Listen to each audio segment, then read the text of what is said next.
রাখা হয়েছে, যার ফলে বাংলাদেশের যারা ছাত্র রাজনীতি করে আর ছাত্র রাজনীতির নামে একটি প্রহসন তৈরি করা হয়েছে।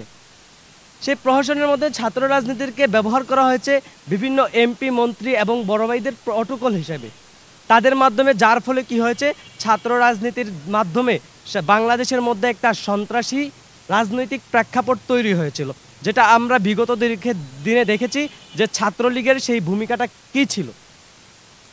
ছাত্রলীগ তারা কথায় কথায় বিরোধী মতকে দমন করার জন্য একটা দলের অস্ত্র হিসেবে ব্যবহৃত হয়েছে।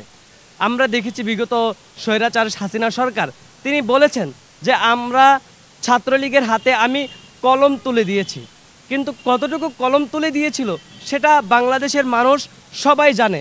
তারা কিভাবে ছাত্রদের উপর, ভিন্ন মতের ছাত্রদেরকে দমন পীড়নের জন্য জঙ্গি ট্যাগ দিয়ে, জামায়াত শিবির ট্যাগ দিয়ে কিভাবে নির্মমভাবে নির্যাতন করে হত্যা করেছে, তার বাস্তব প্রমাণ বুয়েটের মতো একটি স্বনামধন্য প্রতিষ্ঠানে, যার বাংলাদেশের গৌরব এবং ইতিহাসের যার অসংখ্য সম্মান রয়েছে, সেই সম্মানিত একটা জায়গায় আবরার ফাহাদের মতো মেধাবী শিক্ষার্থীকে ছাত্রলীগ কিভাবে পিটিয়ে হত্যা করেছিল। বর্তমানে আমরা কি দেখছি, বাংলাদেশের ইতিহাসে বাংলাদেশের রাজনীতির আতুরঘর বলা হয় ঢাকা কলেজকে। সেই ঢাকা কলেজে প্রত্যেকটা প্রোগ্রামে ককটেল বিস্ফোরণ হচ্ছে। সেটা কেন হবে? আজকে যেই নোংরামের ছাত্র রাজনীতির সৃষ্টি হয়েছে, প্রত্যেক পার্টিকে বলবো, প্রত্যেক দলকে বলবো যে আপনারা আপনাদের দলকে সংস্কার করুন। সেখানে আদর্শ রাজনীতি কিভাবে প্রতিষ্ঠা করা যায়, সুস্থ ধারার রাজনীতি কিভাবে প্রতিষ্ঠা করা যায়, সেই চর্চা করুন।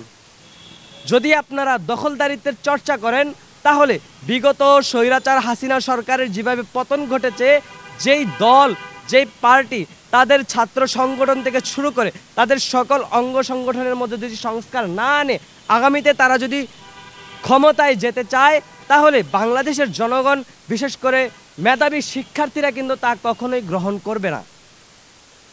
ছাত্ররা কেন সন্ত্রাসী কর্মকাণ্ড করবে? ছাত্র দেখেন আজকে কারাই জিনিসগুলো করতেছে, কারা ককটেল ফাটাচ্ছে ছাত্র রাজনীতির নাম দিয়ে, তাদেরকে যদি আপনি দেখেন, তাদেরকে আপনি কখনোই পড়ার টেবিলে পাবেন না। তাদেরকে আপনি রাত্রের 3টা থেকে 12টা থেকে শুরু করে 3টা পর্যন্ত দেখবেন বিভিন্ন জায়গায় বিভিন্ন বড় ভাইয়ের পিছনে পিছনে ঘুরে বিভিন্ন জায়গায় চাঁদাবাজি করতেছে। তারা নিজেদেরকে ছাত্র নেতা হিসেবে দাবি করলেও তারা আসলে নিজেদের মনের মধ্যে লালন করে হচ্ছে সন্ত্রাসী।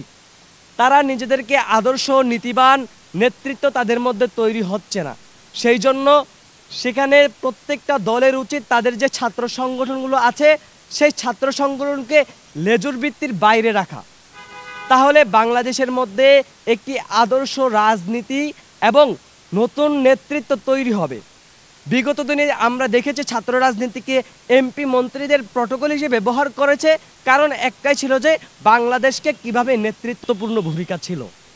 ছাত্র রাজনীতির ছাড়া আপনার বাংলাদেশের বিভিন্ন সংগতি, অসঙ্গতি এবং বিভিন্ন সংকট নিরসন এটা কখনোই সম্ভব ছিল না। কিন্তু বিগত দিনে আমরা দেখেছি ছাত্র রাজনীতি কিভাবে কুক্ষিগত করা